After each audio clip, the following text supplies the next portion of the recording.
America में जो कुछ भी हो रहा है वो क्रिप्टो इंडस्ट्री के लिए हो रहा है, क्रिप्टो करेंसी मार्केट के लिए हो रहा है, बिटकॉइन के लिए हो रहा है। और ये बहुत बड़ी अचीवमेंट कहूँगा मैं कि एक ऐसी कंट्री, एक ऐसी सुपर पावर कंट्री क्रिप्टो को लेके इतना कुछ कर रही है। जी हाँ, आज सीधा पॉइंट पे बात करेंगे क्योंकि जो यूएस में हो रहा है, जो यूएस में पिछले 24 घंटे में हुआ है, उसको पूरी दुनिया ने देखा है।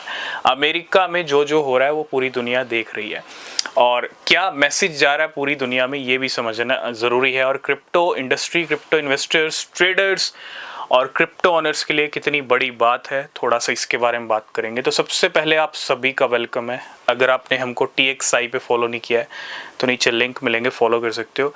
और अगर आप किसी भी क्रिप्टो में इन्वेस्ट कर रहे हो तो बिना रिसर्च के कोई भी इन्वेस्टमेंट मत करना।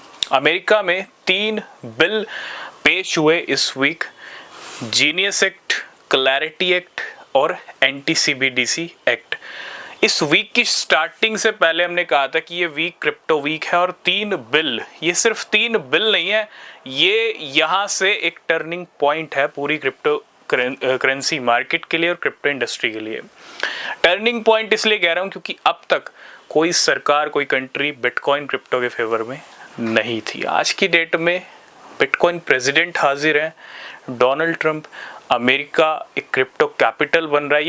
ये सिर्फ बिल पास नहीं हुआ है, ये क्रिप्टो कैपिटल बनने की एक तरह से मोहर लग गई है, एक शुरुआत हो गई है। तो 3 बिल यूएस हाउस में कल पेश हुए। उससे पहले अगर हम एक दिन पहले की बात करें तो थोड़ा सा इशू आया था, फेल हो गए थे, लेकिन डोनाल्ड ट्रंप ने कहीं ना कहीं इन बिल्स को पास करा दिया है। क्लैरिटी एक्ट, जीनियस एक्ट और एंटी-CBDC एक्ट। तो सेंट्रल बैंक डिजिटल जो करेंसी है, डोनाल्ड ट्रंप ने पहले ही कहा था कि वो अलाउ नहीं करेंगे सेंट्रल बैंक डिजिटल करेंसी को, और वो भी बिल पेश हुआ और वो भी पास हो गया। आज रात इंडिया में रात, अमेरिका में दिन। इन जो बिल पास हुए हैं, इन बिल्स के ऊपर जो है साइन करेंगे डोनाल्ड ट्रंप और ये बन जाएंगे लॉ। जैसे बिग ब्यूटीफुल बिल के ऊपर जो है साइन किया और वो लॉ बन गया। तो अब ये बिल, ये कानून बनने जा रहे हैं अमेरिका के अंदर। और इससे क्या होगा, हम ये भी एक्सपेक्ट कर रहे हैं। देखो, वीकेंड का टाइम आ जाएगा। अब जैसे ही आज रात होगी तो फ्राइडे चल रहा है, सैटरडे संडे का टाइम आ गया। एक चीज़ ध्यान रखना, इस वीक की स्टार्टिंग बहुत अच्छी हुई थी, बिल पेश हो चुके हैं और आज रात को साइन होने वाले हैं। हम ये एक्सपेक्ट कर रहे हैं कि डोनाल्ड ट्रंप कुछ कह सकते हैं या कुछ और सरप्राइज या कुछ और बड़ी अनाउंसमेंट कर सकते हैं बिटकॉइन और क्रिप्टो पे।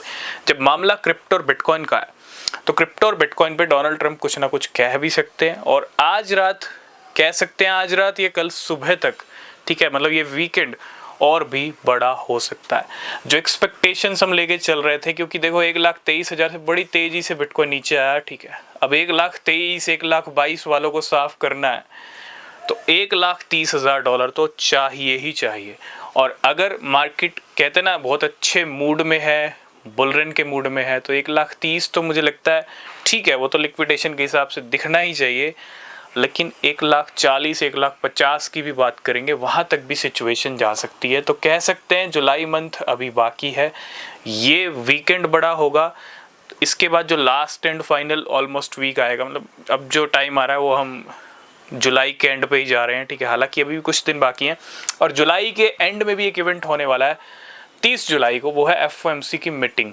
FOMC की मीटिंग भी बहुत इंपॉर्टेंट है। CPI डेटा इस बार बढ़ के आया था, लेकिन FOMC की मीटिंग, क्योंकि डोनाल्ड ट्रंप जेरोम पावेल को जो है एक तरह से फायर कर चुके हैं और कह चुके हैं कि एक बड़ा रेट कट चाहिए। कहते हैं ना, सब चीज़ें सोने पे सुहागा हो रहा है। बिल पेश हो रहे हैं, क्रिप्टो वीक चल रहा है, क्रिप्टो को लेके इतना कुछ चल रहा है, और ऊपर से रेट कट वाली डेट भी आ रही है 30 जुलाई को। तो कह सकते हैं ये वीक और आने वाला टाइम, पूरा जुलाई मंथ कहीं ना कहीं बड़ा होने वाला है। और अगर बड़ा होने वाला है तो 1,40,000, 1,50,000 कोई एडवाइस नहीं है। अगर सही में बड़ा होने वाला है तो ये लेवल दिखने चाहिए। रिसर्च करना, बाकी न्यूज़ अपडेट मिलते रहेंगे। तब तक के लिए बाय बाय, टेक केयर।